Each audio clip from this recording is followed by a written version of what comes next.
So in this video, we are going to be looking at the feminist theory of state. The feminist theory of state begins by critiquing the existing structure and model of the state.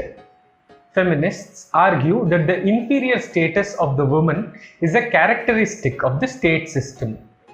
The two most important characteristics of the state that inhibit the participation of women are the state that acts as an instrument of regulation of the public sphere and the state as an instrument of power. So I repeat, the feminist theory of state begins by critiquing the existing structure and model of the state. Feminists argue that the inferior status of women is a characteristic of the state system. The two most important characteristics of the state that inhibit the participation of women are the state as an instrument of regulation of the public sphere and the state as an instrument of power. So we'll look at the first point now. The regulation of the public sphere by the state happens in such a way that women are dominated by men. The domination is then extended from the public sphere into all aspects of life, including sexual relations and private life. So the feminists say that women are dominated by men in the public sphere, and this extends into all aspects of life, including sexual relations and private life. Hence, the feminists argue for redefining the political in terms of governing even purely private relations. So the feminists want even purely private relations to be governed by the state. The 1970 essay by Carol Hanisch entitled "The Personal is Political" was a big leap in this direction.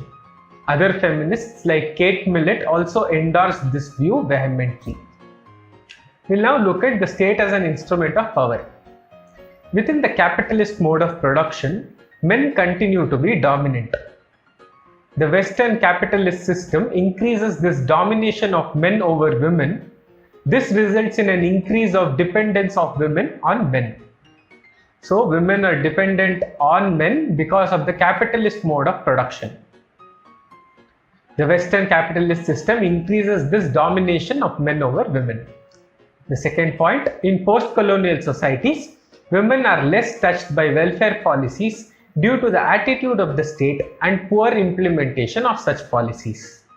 So the feminists say that in post-colonial societies, women are less touched by the welfare policies due to the attitude of the state and the poor implementation of such policies.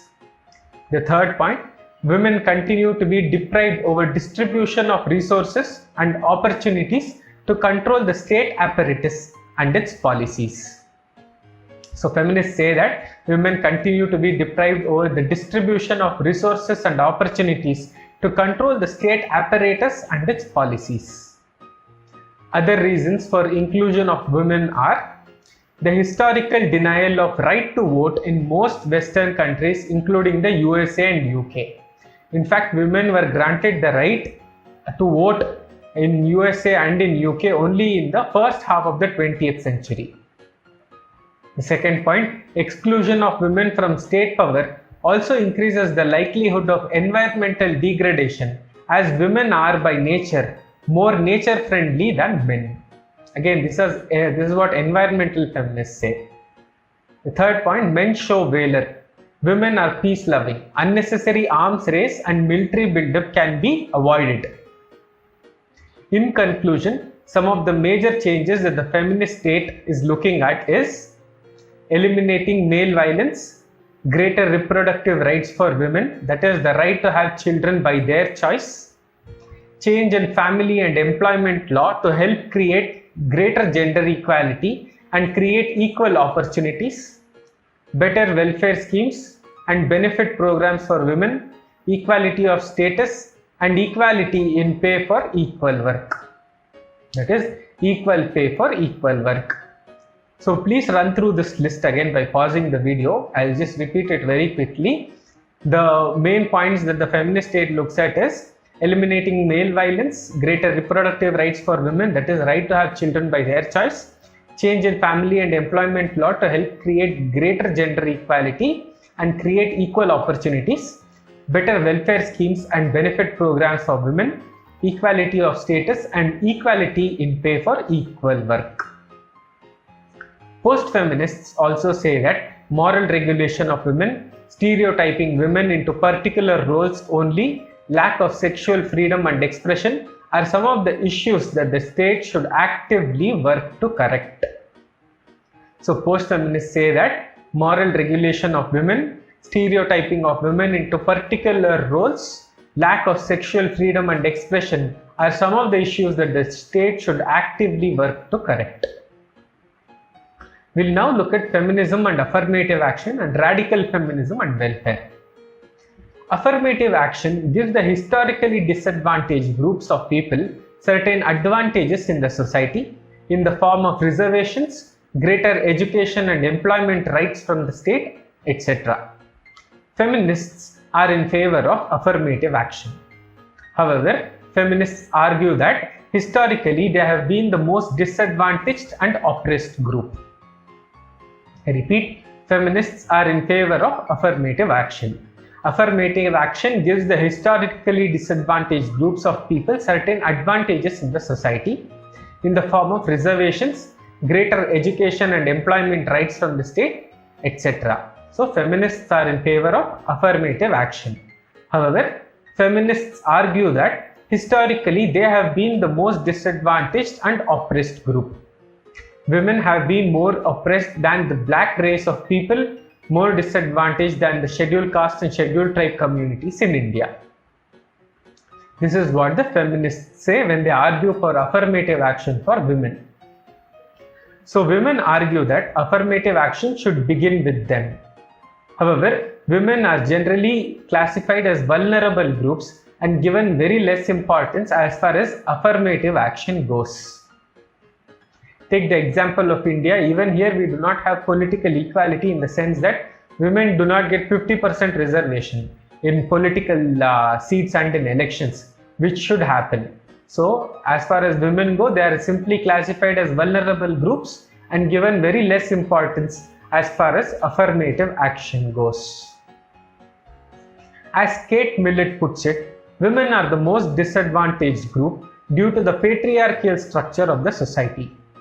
Radical feminists and post-feminists demand that the state actively support women in the form of greater education, greater employment rights, inheritance and property rights, political rights, including reservations in elections.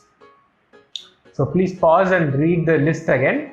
So Kate Millett says that women are the most disadvantaged group due to the patriarchal structure in the society. We'll now look at the state as an extension of the patriarchal society. Feminists like Kate Millett begin by critiquing the origins of the oppression of women to the patriarchal society. With the advent of the phrase, "the personal is political," feminists began to dismantle the distinction between the public and private realm. I repeat, feminists like Kate Millett begin by critiquing the oppression of women to the patriarchal society. That is, the origins of the oppression of women began with the patriarchal society.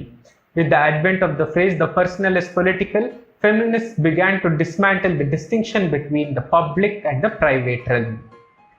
Radical feminists continued with this trend and demanded that the state also take care of women and the family. I repeat, radical feminists continued with this trend and demanded that the state also take care of women and the family. Women are forced to do unpaid labor at home. The family gains the advantage of this unpaid labor through which the state gains an advantage. Hence, the state is an extension of the family. So radical feminists say that the state is an extension of the family and they give a reasoning for this. They say that women are forced to do unpaid labor at home. The family gains the advantage of this unpaid labor through which the state gains an advantage. Hence, the state is an extension of the family. The state needs to act in the welfare of the women. The welfare is the form of affirmative action or positive discrimination, that is, in the form of greater rights in education, employment, reservation in key posts in government and corporate institutions. The state has to do this in addition to dismantling the patriarchal structure of the society, which is the root cause for the oppression of women. So this is about the feminist theory of state. We will continue with the videos. Thank you.